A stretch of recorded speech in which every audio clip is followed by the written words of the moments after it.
background, the stock background from iStock. So I took this photo in the studio. This photo I downloaded from iStockphoto.com. And now we're just going to go ahead and take our move tool and we're going to pick up this entire image. You're not moving it yet, but you're going to drag your mouse all the way up to the tab. Don't let go until you drag it all the way down into the image, and then you can let go. Then you're going to get warnings, potentially. Hey, these aren't the same resolution. Is that okay? Yes. Hey, these aren't the same color space. Is that okay? Yes. Bring it in.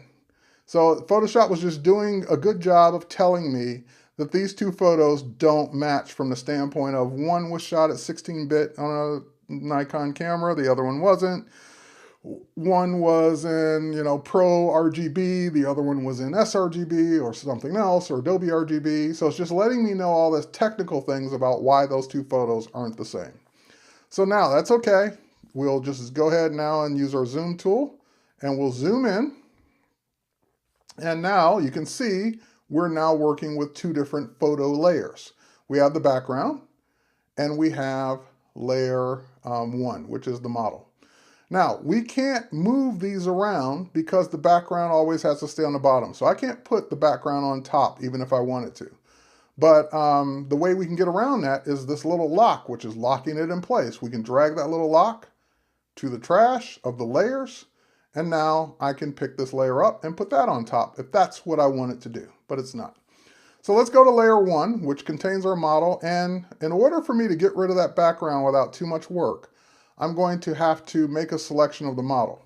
So to do that, we're going to do the same thing we did before. Quick select because it's fast, not because it's great, because it's quick. So we'll do a quick selection. Select her arm, select the guitar, and the other arm, the other leg. Just trying to make sure we don't miss things here. The neck of the guitar here. Let's make sure we get all those pieces. And sometimes Photoshop will do that. It will start selecting more. It says, oh, you want all this? I'll get all this too. And obviously we don't want all that. So notice that this tool has a plus sign in the middle of it. That means it's adding to the selection. When you want to subtract, you hold down your Option or Alt key. So Option key on the Mac tells it to subtract that from the selection. Option key on the Mac tells it to subtract this part under the guitar from the selection. And if I let go, then I'm back to adding. So subtract this part under the arm, add this part next to the chest there. Okay, so again, this tool is for quick selections, not accurate selections, so it's going to be horrible on things like hair. But that's okay. We got what we needed, which is the outline of the figure that we want. Now the next thing we need to do is go up to this, my favorite button for this is called Refine Edge. When we click Refine Edge, that will show you the image on whatever background you last had it on. So marching ants, red overlay, on black, on white, as a mask, on layers, or not, don't show me a selection. So obviously showing it on layers is kind of cool because you can actually see it on the background that you're compositing it to. So now if we zoom in, we can see what's going on here around the hair. We can see some of that white background in it.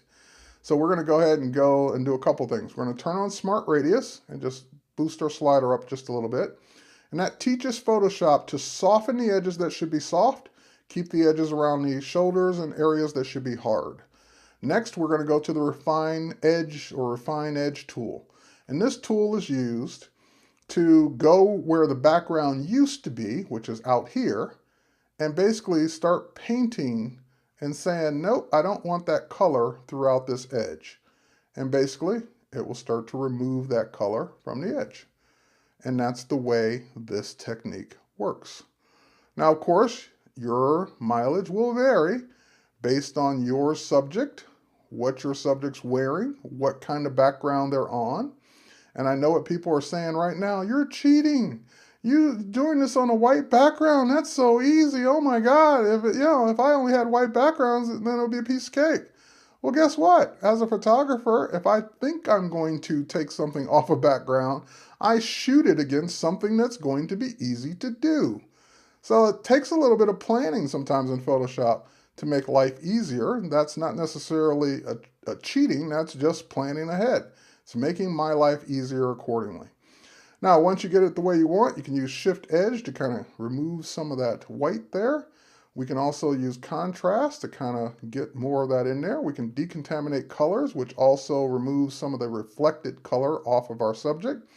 And then, we can keep working, but I think you get the idea. When we click OK, that becomes our new layer. It turned off the old one, which you still have. And that becomes our new layer based on our new selection, our new mask. So we can keep working on the mask. If we wanted to tighten it up, make it better, but you get the idea. Now, one more trick to kind of make this look better, we're going to make an adjustment to it. So we can either add an adjustment layer or just simply go to Image, Adjust, and go to Exposure once again. I'm just going to bring down exposure just a little bit because she's a little lighter than she would be if she were really in that dark kind of, stage background there. And also, the next thing we're going to do is we're going to, even her skin tone is not right for this kind of lighting because that's what happens if you shoot two different things and put them together. The lighting usually isn't the same. Now, this is going to be a little technical, but what I want to do is take a piece of this background that's the same shape as her, put it on top of her, and blend it in. So the first thing is I need to get a selection of the background that's exactly like her. And that's easy because now I've got this great mask. And if I didn't have the mask, as long as she was cut out on her own background, that would work as well. But and by the way, this is what she looks like on her own, with nothing behind her. So that is number 8, removing the background. That's how you do it. But we're going to take it up a notch by putting it on a different background.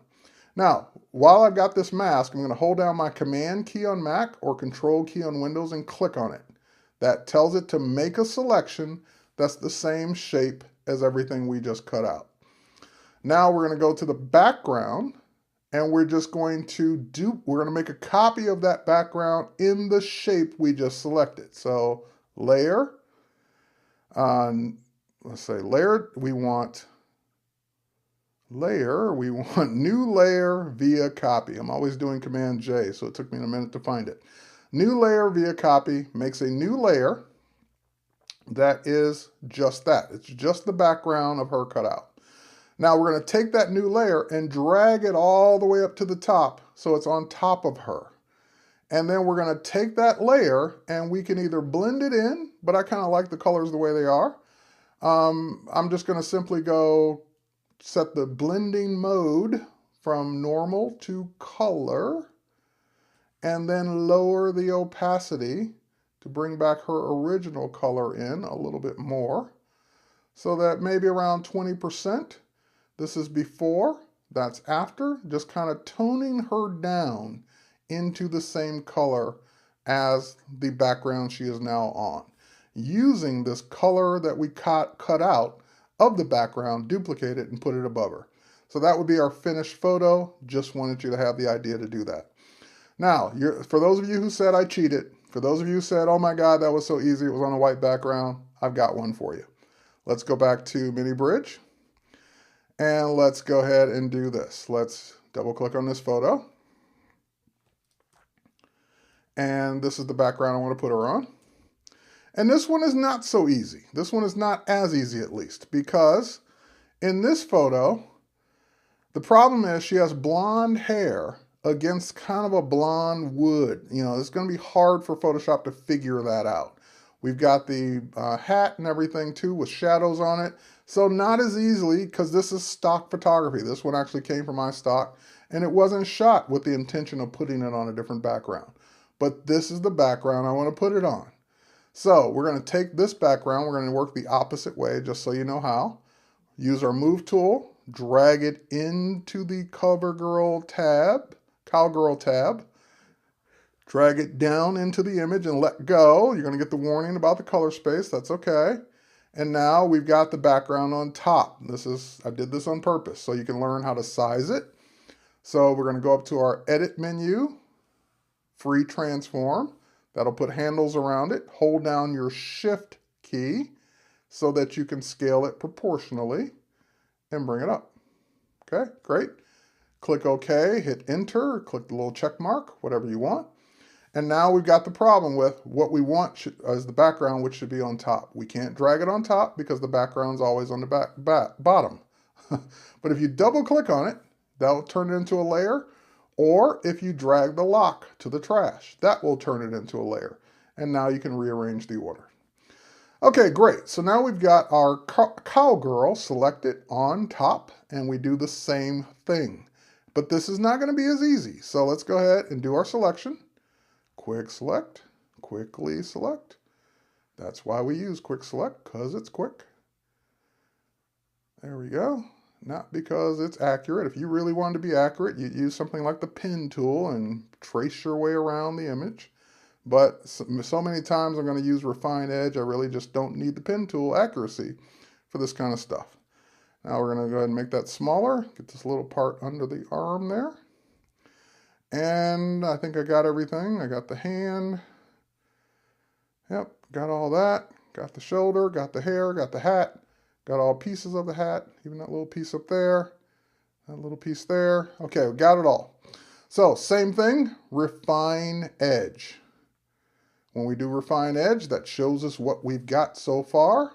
Again, we can put this on anything we want. We can see it on the mask. We can see it on black and white. Black or white, I should say. Overlay, marching ants, whatever you want. Now, I'm going to keep it on white just for a moment here. We're going to see, again, Smart Radius to kind of soften up that selection where it needs to be soft. Keep it hard around the hat where it needs to be hard. And again, if we go too far, we'll start bringing in garbage. So we don't want to go too far with that. All right, next, we're going to use the Refine Radius tool to kind of get rid of some of that background color around the edges here and bring back in some of the hair. So we just start kind of getting that out. And you're saying, well, wait, that's not really doing a good job. Well, you're right, because you're working on a background of wood, and that's not easy to do. You wanted something that wasn't easy. This is something that's not easy. But anyway, I can keep going, kind of trying to bring back in the hair, and then I can tweak what I've done with the sliders. So we can say Shift Edge, kind of tone that down a little bit. And again, you go too far, you'll start cutting the hair off. We can also use contrast to bring that back in as well. So we're trying to get the little stray areas of hair without having too much of a shade on it. All right, once we're happy with it, again, decontaminate colors, kind of turn off some of the color that might have been reflected onto her. That will also automatically put it on a mask for us. Again, you can play around with the Shift Edge until you're happy. But if we look at this against what it's going to be on, or anything else, you really won't notice it as much. That's the point, is that while you would see it on nothing, you wouldn't see it as much on a background like we have it here. So once again, we'll click out of this, we'll click OK. That becomes our new image. Once again, we will tone down that layer, image, adjust. We can use exposure, we can use levels. Let's try levels this time. In levels, we have shadows, midtones, highlights. We're going to go ahead and adjust the midtones just down just a bit. Because again, she was very bright against that not so bright background. And next thing we're going to do is we're going to do the same technique. So hold down the Command key, click on that layer, make that selection, or layer mask, make that selection of her, go to the background, and new layer via copy or Command J on the keyboard Mac, Control J on the keyboard Windows. That will make a layer of her shape out of the background. We're going to take that layer and move it to the top. Now we're going to average those colors, the things we didn't do on the other one. We're going to say Filter, Blur, Average. Average the colors of the blue, the orange, the brown, the beige. Average it out. That's what it should average out to. Now we set the blending mode to color. There we go. And we lower the opacity till it looks the way you want it to look. So just a hint of that color around her on her. And again, that's our effect. So last but not least, two more things. Let's jump back over to the concert image we worked on. Let's add some type to it. So let's go ahead and click on our text tool. This will be number 9. Click our text tool, and we're just going to type rock star. Okay, so I typed it a little high, so we click the little check mark there. And we can move this around because type is automatically always on its own layer. So we can move that down. We can go ahead and go back to our type tool and make any corrections, like I didn't capitalize the O there. We can also change the font to whatever we want.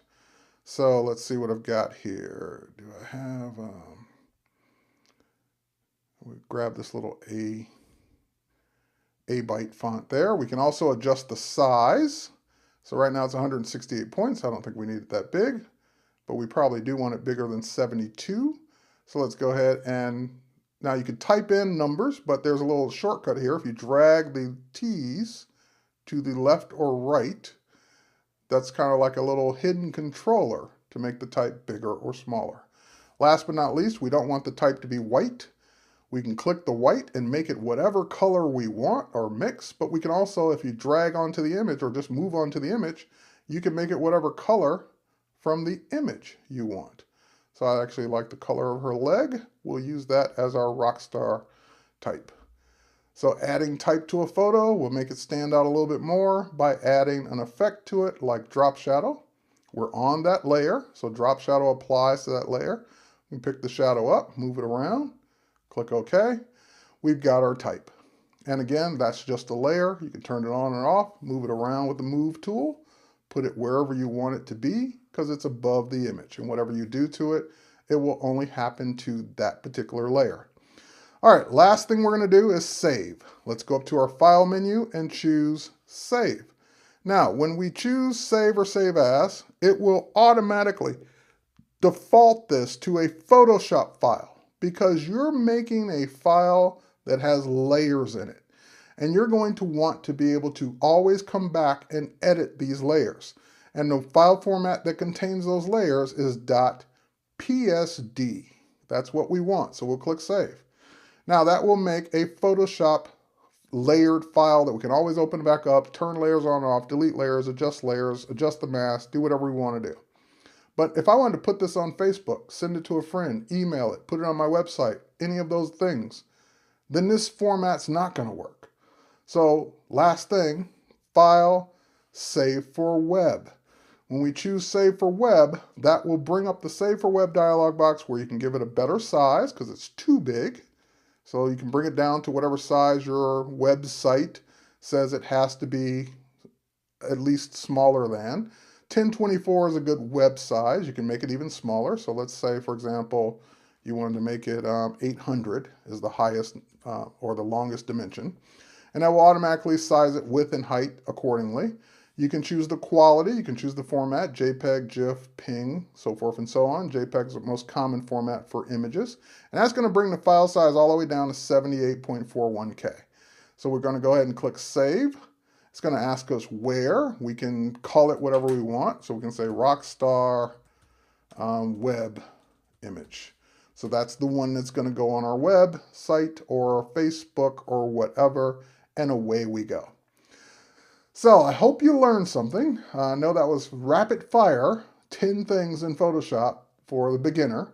But you know what? Those are the 10 things people always ask me how to do. So I've covered them. Now, if you missed something, you need to learn more, there are all these resources out there, including my podcast and Adobe TV and more and more and more and more and more. But for now, you've got this video. You can always go back, watch it again, see which things you need to do over and over again until you get it better. Thanks again for watching. My name is Terry White. We'll catch you next time.